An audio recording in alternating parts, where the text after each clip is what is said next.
So guys, in the neuroanatomy, we first will start with the general part concept of neuroanatomy. In this portion, we will be looking at some developmental part. We'll see the brain vesicles, how the neural tube gives rise to the brain vesicles, which we can divide into the primary, secondary and tertiary brain vesicles, and then there are further divisions also, and what exactly they will give rise to. So a little bit of general neuroanatomy before we go to the neuroanatomy region wise, starting from spinal cord and all the way to cerebrum. So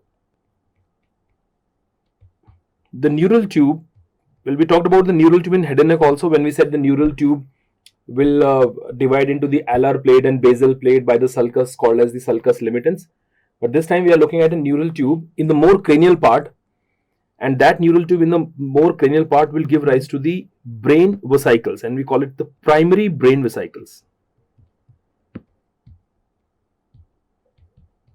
Primary brain vesicles. So you see a sort of dilatations in that, the regional dilatation in the neural tube, which are called as the primary brain vesicles. So like this is the one, we've got the first one here,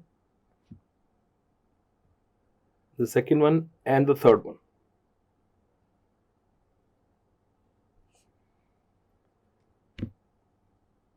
Now what these brain vesicles are named as, guys, these brain vesicles are called as the prosencephalon. We call it prosencephalon. This one here is mesencephalon. And the one which is present below here is a rhombencephalon.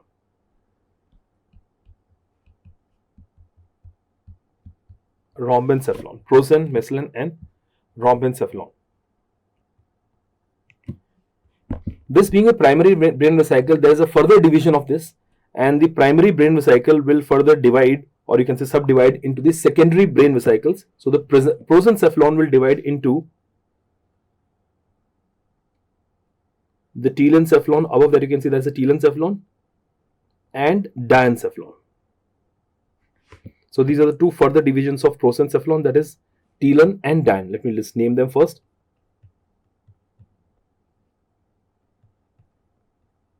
That is the telencephalon, and this here is diencephalon. So that's the cranial-most part of the neural tube, which is forming this first dilatation called as the prosencephalon, divides further in two parts, or you can say the secondary brain vesicles. These were the primary, now we're looking at the secondary brain vesicles. Mesencephalon is the only part which will not divide further. So mesencephalon will stay as mesencephalon only.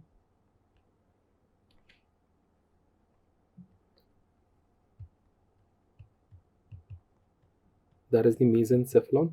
And rhombencephalon is the one which again further divides into two. We call it metencephalon and myelencephalon. The two further divisions of the rhombencephalon will be the meten and myelin.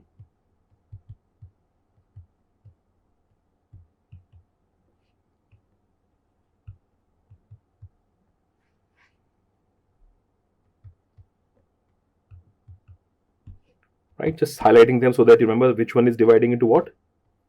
So mesencephalon, as you can see from this diagram, you can make out that the only part which is not further subdividing is mesen. Rest prosen and rhomben are dividing into the secondary brain vesicles. Now they might ask you a question directly from what primary brain vesicle will give rise to, or maybe a more precise question, what secondary brain vesicle gives rise to. So you can go in a sequence and can start thinking from the telencephalon only. You can see telencephalon, they are divided in two parts, which gives an indication of the two cerebral hemisphere only. And that is what? The telencephalon part will give rise to the cerebral hemisphere. This will give rise to the cerebral hemisphere. Cerebral hemisphere. And not only cerebral hemisphere or cerebrum, also the corpus striatum. The corpus striatum. Right? The basal ganglia part, that corpus striatum is also from telencephalon. Diencephalon, guys, when you say the word diencephalon, we think of the entire thalamic family. Thalamus, hypothalamus, meta, epi, subthalamus, they all are derived from the diencephalon only. So this will give rise to the thalamus, to the hypothalamus, to the metathalamus, to the epithalamus, to the subthalamus. So they're all from where? From the diencephalon. And then come meson, meton, and myelencephalon. Now, if I just want to add something to diencephalon here, as I said, thalamus, hypothalamus, and looking at this hypothalamus, you can also think of something more, some extension of the diencephalon, and those extension would be what? Extensions like optic stalk. Like optic stalk is something which will give rise to the optic nerve and retina, which is again coming from the diencephalon only. And then if you look downward, there is an extension that is neurohypophysis, the posterior pituitary, that is also extension coming from the diencephalon, which you can make out by looking at the connection of these two things with the diencephalon, thalamus and hypothalamus. So apart from thalamus, hypo, meta, epi, subthalamus, I can also add optic stalk to this. Optic stalk, and as I said, what optic stalk will give rise to? It will give rise to optic nerve and retina. Retina also, remember that. If somebody asks you retina is derived from which part of neural tube, then you have to go with diencephalon in that. So optic stalk, and lastly also the neurohypophysis. Neurohypophysis, posterior pituitary. See, posterior pituitary or neurohypophysis comes from the extension, it is coming an extension from the diencephalon. Whereas adenohypophysis or anterior pituitary will go as an extension from the surface ectoderm, and I hope you know about this, that is called as Rathke's pouch. So Rathke's pouch is the one which forms the adenohypophysis, and the neurohypophysis, it is an extension coming from the neural tube, from the diencephalon part. Then comes the meson, meton and myelencephalon, which in that sequence are telling you about the brainstem. So guys, mesencephalon will give rise to the midbrain, metencephalon to the pons, and myelencephalon will give rise to the medulla oblongata. So midbrain, pons and medulla oblongata, in that sequence, meson, meton, myelencephalon. The only major part which is remaining here is the cerebellum. Now cerebellum should be coming from where? Now think of the gross anatomy of the CNS, and you will see that cerebellum are placed behind the pons. If you see the picture, cerebellum are placed behind the pons only. So pons is derived from where? From the metencephalon, and the same part will also give rise to the cerebellum. So both pons and cerebellum are derived from the metencephalon. So these are the derivatives coming from the secondary brain vesicles. As I said, they might ask you a question directly from the primary brain vesicle also, you know the lineage. Okay. Now another important thing is, obviously that's a neural tube giving rise to all these things. So we have a space inside, and space inside the neural tube will give rise to the ventricles of the brain. So what ventricle is where? Having a gross idea about it will also fetch you the answer from here itself. Like if I say lateral ventricle, where is lateral ventricle present? They are present in the cerebrum. Cerebrum is derived from where? Telencephalon. So I can clearly say that cavity of telencephalon will give rise to the lateral ventricle. Cavity of telencephalon will give rise to the lateral ventricle. Again, where is third ventricle present? Third ventricle is situated between the thalamus. We have lateral boundary of the third ventricle is formed by the thalamus and hypothalamus. And you know both thalamus and hypothalamus are derived from the diencephalon. So obviously the space within the diencephalon will give rise to the third ventricle. Then fourth ventricle, situation of fourth ventricle is between the pons and cerebellum. And we just said pons and cerebellum, they are both derived from the metencephalon. So cavity of the metencephalon will give rise to the fourth ventricle. Cavity of metencephalon give rise to the fourth ventricle mainly, which leads to the question here, cavity of mesencephalon will give rise to what? Now I just put an asterisk sign there. This cavity of mesencephalon is connecting the third ventricle to fourth ventricle. So obviously it is giving rise to the aqueduct of Sylvis. It is giving rise to the cerebral aqueduct or aqueduct of Sylvis. Aqueduct of Sylvis is the cavity of the mesencephalon. So this is a little bit about the brain vesicle and their derivatives. They do ask direct questions from here, and especially about the development of ventricle. And one of the recent question which I remember is about the aqueduct only. The aqueduct is derived from which part of the neural tube. Now continuing with the general part, let's come on to the blood-brain barrier.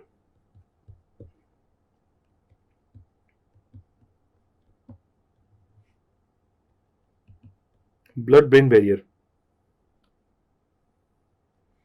The BBB, the blood-brain barrier. Now every time we talk about blood-brain barrier, the first thing which comes to our mind is astrocytes. Astrocytes forms the blood-brain barrier. True, that is correct. but that is forming just one component of the blood-brain barrier and not everything. Now let's say, guys, these are the astrocytes here. These are the foot processes of astrocytes which are covering a blood vessel.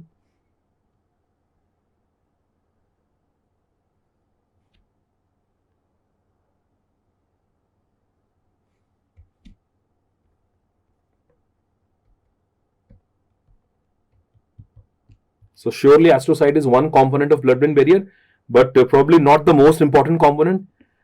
Then what you'll see, these processes of the astrocytes are covering the blood vessel. Of course, they're covering the blood vessel. So we have this basement membrane. There is a basement membrane of capillary endothelium.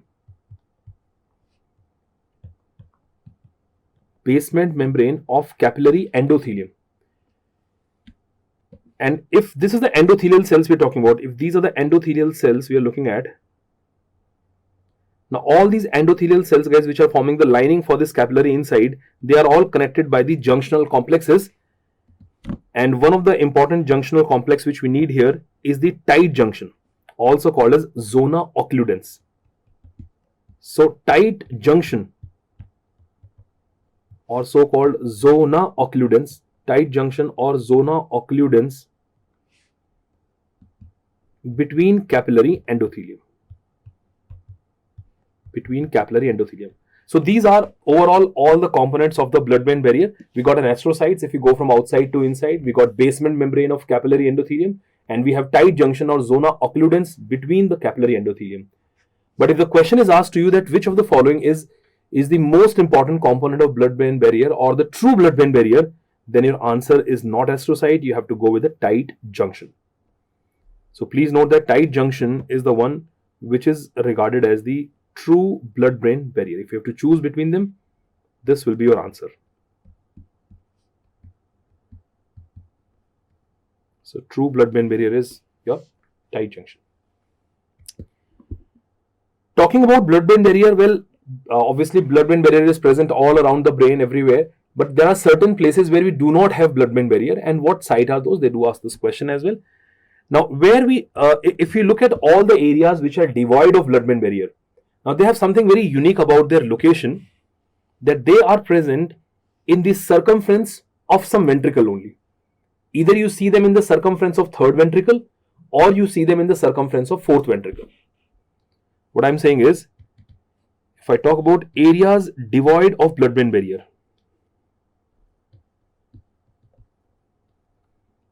areas devoid of blood-brain barrier. So in one word, if I have to describe the areas which are devoid of blood-brain barrier, they are present around the ventricle, and that's why they are called as circumventricular organs. Call them circumventricular organs, because of their location. They are around the ventricle. Now let me just quote some examples there. Like area like called as area postrema. We will discuss area postrema when we'll talk about the fourth ventricle. It is present at the inferior, close to the inferior angle of fourth ventricle in the floor. Then we have median eminence. Median eminence. You can just list them down for now because we still have to discuss them along with the ventricle. Median eminence. We got pineal gland.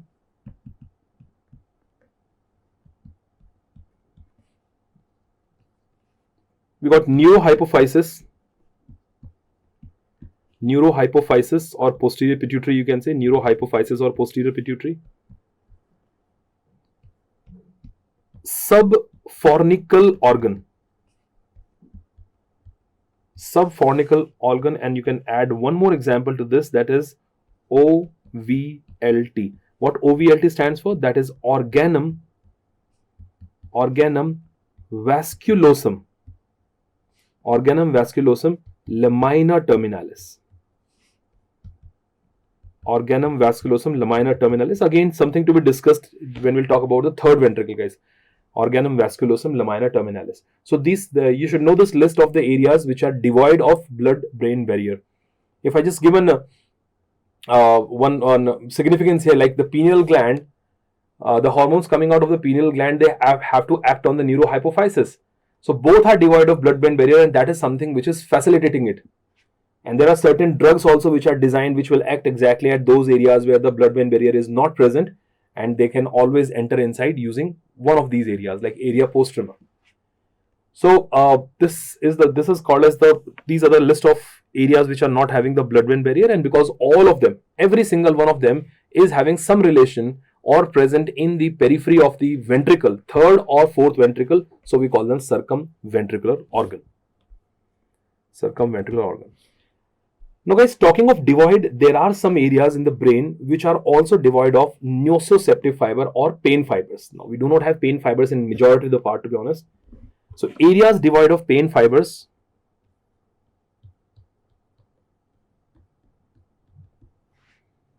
areas which are devoid of pain fibers or nociceptive fibers. The easy way to remember the mnemonic for that would be BED, B-E-D, BED, PAC, P-A-C, BED PAC. BED PAC. Well, B is for this brain parenchyma. The brain parenchyma. E stands for ependyma. What is ependyma? You know, ependyma is ventricular lining epithelium. If you look at the central canal or lateral or third, any ventricle, they have a particular type of lining epithelium, and that lining epithelium is called as ependyma. So the ependyma. D stands for dura mater, which may come as a controversy to your mind. I'll tell you. Let me write that first. Dura mater, pia mater,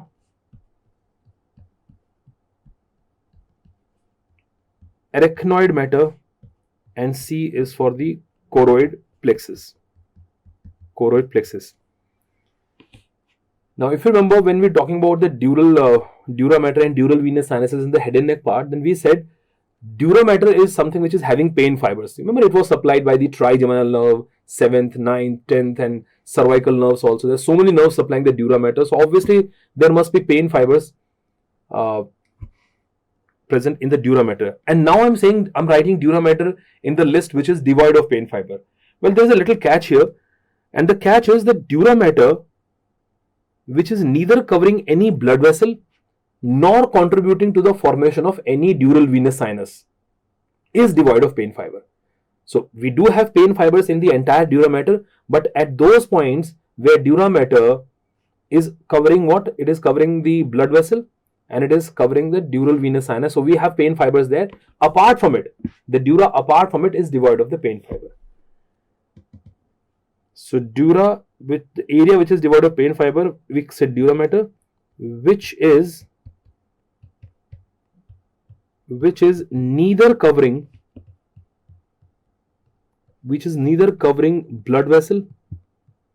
Like dura mater must be covering so many arteries: middle meningeal artery, some branches of internal carotid artery, accessory meningeal artery. So the dura mater which is neither covering a blood vessel nor contributing to dural venous sinus. Like we know that the endostel layer and the meningeal layer, they will separate and they form the dural sinuses. So wherever you have dural venous sinus, we have pain fibers there. Wherever we have middle meningeal, accessory meningeal, or any artery which is covered with dura mater, you do have pain fiber there. But apart from that, the rest of the dura mater is devoid of it. So yes, dura is devoid of pain fiber only in those places where it do not contribute to the dural venous sinus or it covers the blood vessel. We have already discussed the dura mater and head and neck in detail, the cranial dura mater and the dural venous sinuses. Now let's talk about the other meninges. So we're going to talk about the arachnoid mater first, and we'll talk about the pia mater with respect to spinal cord only, because it is more important when it talk about the spinal cord part.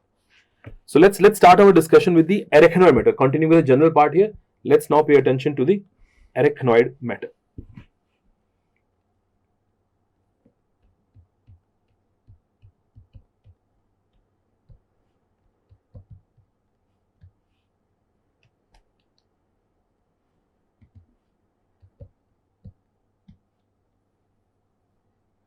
Okay.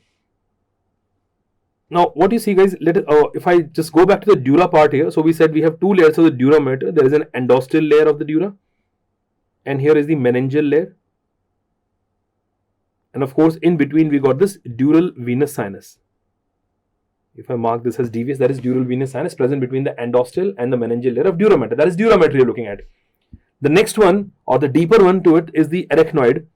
So there we go. Let's say this is arachnoid. Now what you see, this arachnoid matter is sending extensions inside the dural venous sinuses. It is sending off these extensions inside the dural venous sinuses that you will see throughout these dural venous sinus. So yes, the deeper layer is arachnoid, but arachnoid matter is sending the extension inside.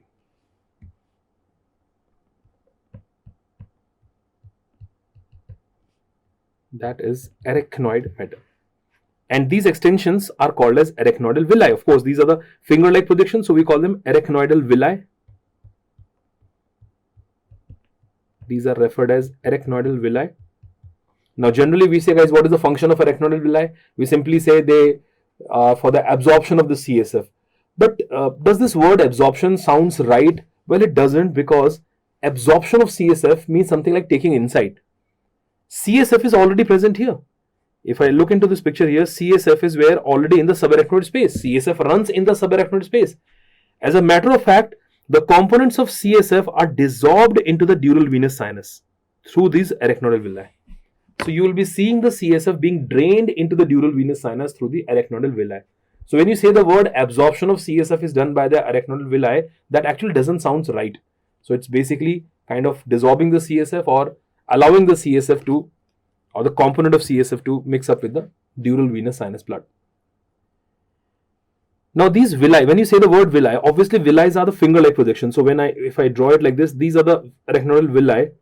But what happens with increasing age, many arachnoidal villi, they come close to each other and they form a granular mass which is called as arachnoidal granulation. So with age, what will happen? They get old and they get clustered. These arachnoidal villi, as they get old, they also get clustered and they give rise to these granular mass. So like multiple arachnoidal villi will meet and will give rise to a granular mass like this, and that is what you call as the arachnoidal granulation. This is what you call as the arachnoidal granulation.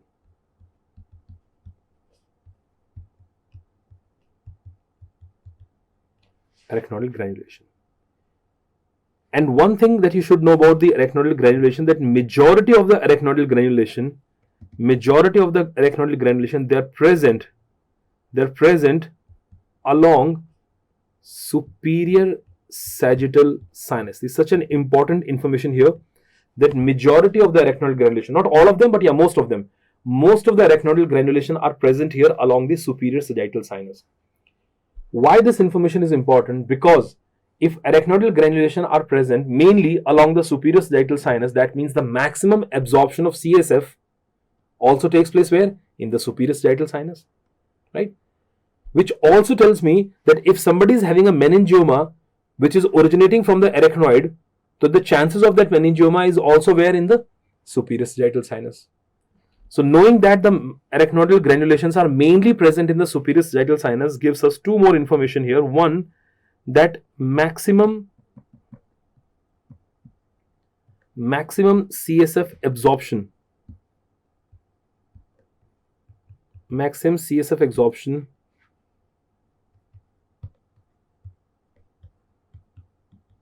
takes place where? In superior sagittal sinus. And number two, the meningioma which are of arachnoid origin. We're talking about particularly those arachnoid meningioma of arachnoid origin are also seen along superior sagittal sinus. They're also seen mainly along the superior sagittal sinus. So that's an information we extracted by knowing that many arachnoidal villi, they will aggregate together and they form the arachnoidal granulation which are present in the superior sagittal sinus, which also means that maximum villi are also present in the superior sagittal sinus only. Now guys, when you talk about the arachnoid matter, we already said CSF is present in the subarachnoid space. Now, do we have anything else apart from CSF in the subarachnoid space? Well, we do. most of the blood vessels of the brain, like we see the branches of not only arteries, even veins also, vessels I should say. So most of the vessels of the central nervous system, they are running in the subarachnoid space before they enter into the parenchyma of the brain. Like if I talk about vertebral artery, posterior inferior cerebellar artery, basilar artery, posterior cerebral artery, and their branches, they're first running, it looks like they're running on the surface of the brain. But where exactly they're running on the surface? They are running superficial to pia mater, but deep to arachnoid matter. That means in the subarachnoid space. And that is why when a blood vessel goes inside the brain, it will push the pia mater along with it. Now imagine if this is a pia mater here, if this is a, if let's say this tissue is a pia mater here, and here is a brain which is covered by it, and we have a blood vessel which is running in this. So that's a subarachnoid space. We have arachnoid matter. This is the blood vessel. This is pia mater. So when this blood vessel has to go inside, so what will happen? This will take this pia mater along with it like this, and that will make a sleeve of pia mater present around the blood vessel. So when you see the blood vessels entering inside in the core of in the parenchymatic part of the brain, then you will see they have a sleeve of pia mater which is covering them. So let's talk about the major subarachnoid spaces. And well, we do have subarachnoid space present everywhere around the entire brain and the brain stem. But at some places, you will see that these subarachnoid spaces are larger than usual. And that's why we call them cisterns, subarachnoid cisterns. The larger than usual subarachnoid spaces are called as subarachnoid cisterns. And obviously, these subarachnoid cisterns will be housing CSF. Of course, there is no doubt about it. There will be CSF. And apart from it, there must be some important blood vessel present in them. Let's talk about it. So guys,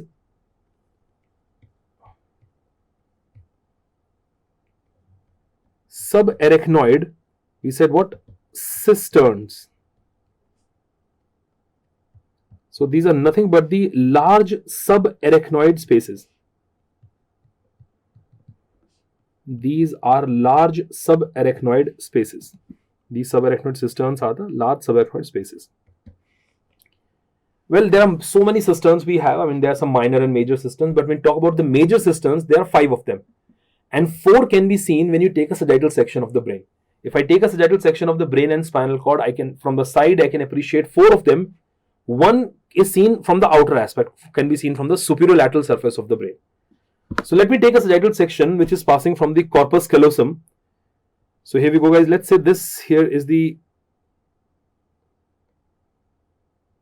corpus callosum, which is connecting the 2 cerebral hemisphere, right? And let's say if we go further downward, there is a brainstem. So we got a midbrain there, we got a pons, and we have medulla oblongata. So I just mark them. These are, let's say, 3 part of the brainstem we are looking at. We got a midbrain. This is pons, and this here is medulla oblongata. We already discussed what is the location of cerebellum. You see the cerebellum is predominantly present behind the pons. I mean, it is expanded backward, so it looks like it is covering the midbrain and medulla also. But yeah, when you see from the attachment point of view or development point of view, cerebellum was derived from the same metencephalon, which is giving rise to pons. So just make sure when you draw the cerebellum, it should be mainly behind the pons.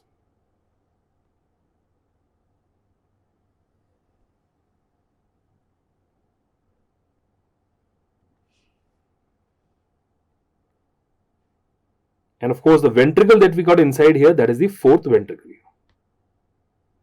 The ventricle that we have between the pons and cerebellum, you already know this ventricle here is the 4th ventricle.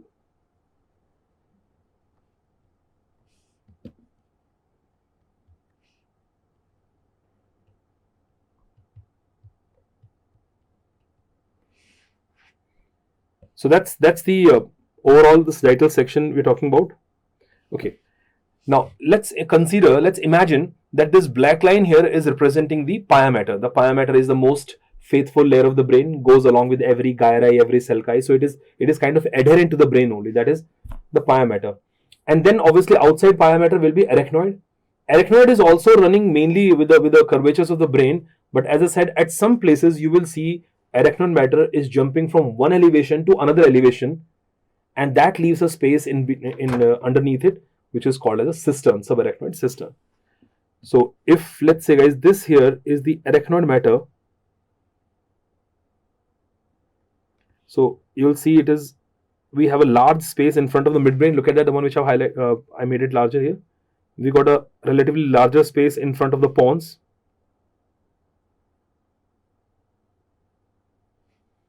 Then we have a big space which is present above the cerebellum. So we have one cistern which is present above the cerebellum.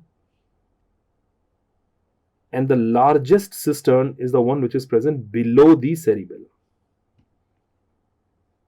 The one which is below the cerebellum. Let me highlight these cisterns for you first before we talk about them. So we got one cistern that you see which is present in front here, in front of the midbrain. There's the one. Another major cistern is the one which is in front of the basilar sulcus of pons. So you simply say in front of pons. The largest one is to be seen below the cerebellum. Below the cerebellum, behind medulla. And then we have another cistern which is present in this part, which is between the pons and cerebellum. Between the, not pons and cerebellum, sorry, between cerebellum and the corpus callosum. Now what cisterns are these? Let's name them first. Now this here guys, this cistern, let's start with the largest one, is called as cisterna magna. It's a big cistern, so we call it cisterna magna.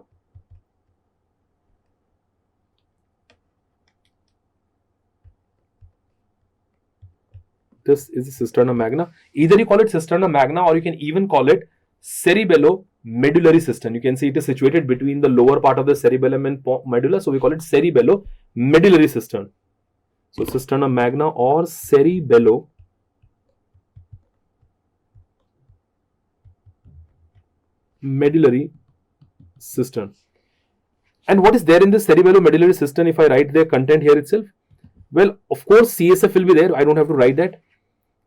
The content of the cerebello-medullary cistern, we have vertebral artery. We have a part of vertebral artery in it. Vertebral artery, and also an important branch coming from vertebral artery, that is pica, posterior inferior cerebellar artery. We'll be discussing these arteries later on. So vertebral artery, a part of vertebral artery, not entirely, and then posterior inferior cerebellar artery, the two major blood vessels which you will see present in the cisterna magna. And you know what is the special feature of the cisterna magna is, one, obviously it is a larger cistern, and the location of the cistern is closest to the foramen magnum. If I have to draw the foramen magnum here, that's how it will be, because we know that lower part of medulla oblongata, it goes out of the foramen magnum.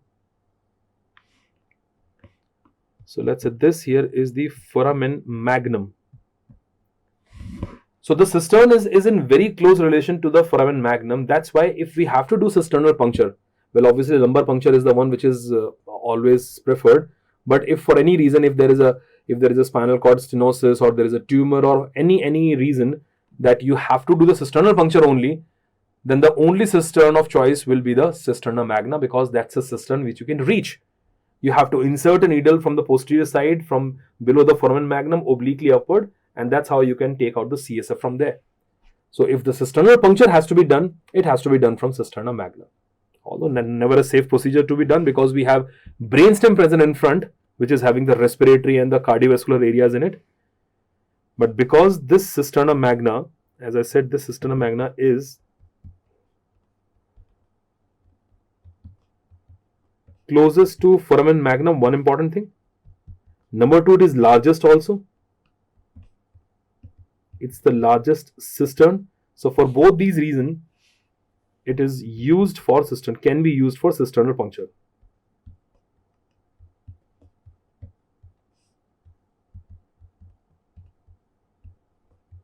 Can be used for the cisternal puncture. So that's about the cisterna magna or cerebello-medullary cistern, having vertebral artery and the posterior inferior cerebellar artery present in it, the two very important blood vessels, situated very close to medulla oblongata. That's why it is approachable from outside, and it can be used for the cisternal puncture. Then next in the line, the cistern which is present above the cerebellum. So we simply call it superior cistern. This cistern is at the top, so we call it superior cistern. Either you call it superior cistern, or see this cistern is present behind the midbrain. If you look carefully at this diagram, the cistern is situated behind the midbrain. And guys, dorsal aspect of midbrain is having superior colliculus and inferior colliculus. Again, something we have discussed that in the head and neck part. that we have third nucleus at superior colliculus, fourth nucleus at inferior colliculus. So both these colliculus, so we have two superior colliculus and two inferior colliculus. So that means total 4 colliculus will be there, and all of them are projecting backwards toward the cistern. That's why the cistern is also called as quadrigeminal cistern. So we have 4 gem-like structure, 4 colliculus are presented there. So superior cistern, or also called as a quadrigeminal, also called as the quadrigeminal cistern.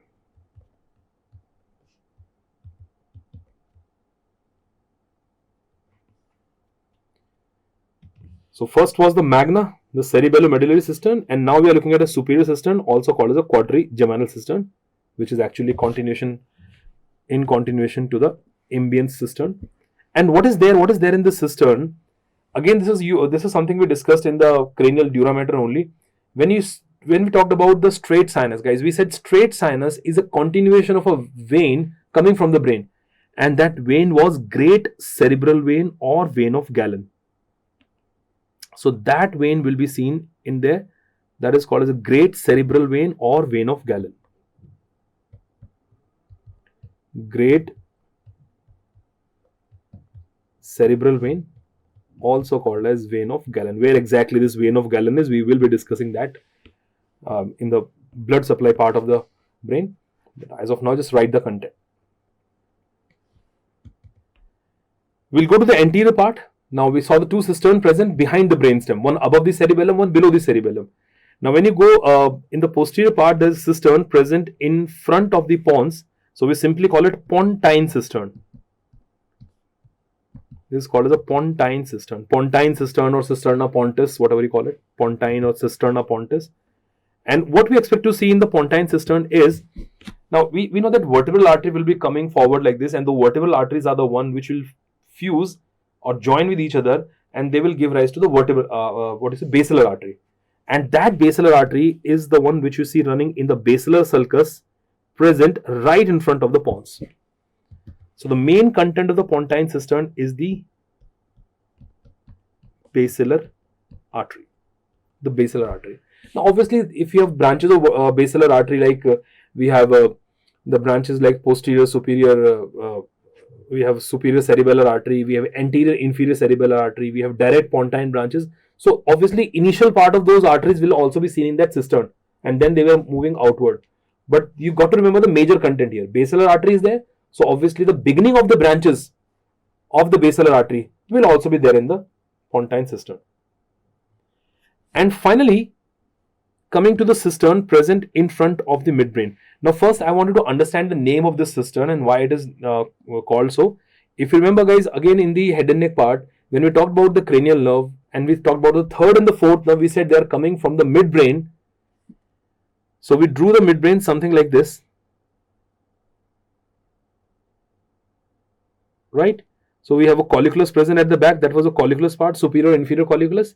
And I hope you remember, these were called as the cerebral peduncles. These elevations of this is a midbrain here. These elevations were called as cerebral peduncles. These are called as the cerebral peduncles. And we also said that the fossa in between is called as interpeduncular fossa. There is a fossa in between called as interpeduncular fossa. Now, if I cover it with the arachnoid matter, what you will see, arachnoid matter will be running all around this midbrain and will be jumping from one peduncle directly to the other peduncle in this manner. And that's how it leaves a space between the two peduncle, and that's why it is called as interpeduncular cistern. So if you remove the meninges, we still have fossa there. We still have interpeduncular fossa present over there. But when you put the meninges over there, we also have a subarachnoid space exactly in that fossa, and that is called as interpeduncular. It is between the two peduncle, so we call it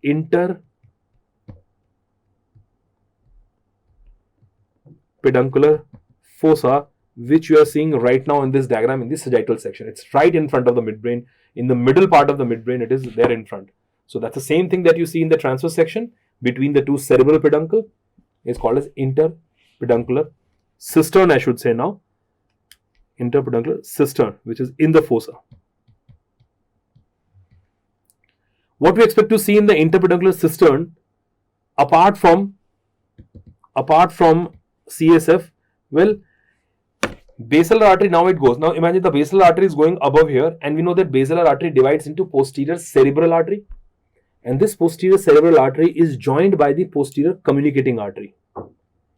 And posterior cerebral artery, this communicating artery, they are all part of what? They are all part of the circle of Willis. So not entire circle of Willis, the posterior part of circle of Willis will be seen in it. So when I say interpeduncular cistern, it is having PCA in it, it is having posterior communicating artery in it. So overall I can say that the content involves the posterior part of circle of Willis, posterior part of, I'm writing COW, circle of Willis. Posterior cerebral artery and posterior communicating artery, they are contributing, they are forming the posterior part of the circle of Willis, and that is what we have in this cistern. That cistern is called as interpeduncular cistern. So these are the four major cisterns, guys, which we appreciated in the sagittal section. One above the cerebellum, one below the cerebellum, that is a magna, and in front of the brainstem we see one in the front of the midbrain or in between the two peduncle called as interpeduncular, having circle of Willis, and the one below that in front of pons is called as a pontine cistern or cisterna pontis, having basilar artery. But we said there is one more major cistern that you should know about, and that is present on the superior lateral surface of the brain. So when you see the superior lateral surface of the brain, the two major sulcus that you should know at this point of time, if this is the superior lateral surface of the brain, so we have one sulcus that is called as the central sulcus. I'm not drawing that for now. And the sulcus that you're looking at right now, guys, this sulcus here is called as a Sylvian sulcus. This sulcus is called as a Sylvian sulcus or lateral sulcus, you can say. Sylvian sulcus or lateral sulcus. And exactly in this Sylvian or lateral sulcus, we also have subarachnoid space present along with it. And that subarachnoid space along the Sylvian sulcus is holding the middle cerebral artery, which is a major artery supplying the superior lateral surface of the brain. So guys, the cistern that you see along the Sylvian sulcus is called as Sylvian cistern. It is called as Sylvian cistern, or also called as cistern of lateral sulcus. Cistern of lateral sulcus. And yes, the content will be what? Middle cerebral artery. Middle cerebral artery is the content there. Middle cerebral artery is the content. So these are the five cisterns, guys, that you should know about. Interpeduncular, pontis, superior cistern, that is, you can say quadrigeminal cistern, and then we have inferior one, that is cisterna magna, and on the outer aspect, the Sylvian cistern, also called as cistern of lateral sulcus, holding middle cerebral artery. So this concludes the general part here, and in the next section from there on we start talking about the spinal cord. First we'll look into the morphology of the spinal cord, and then obviously about the tracts also.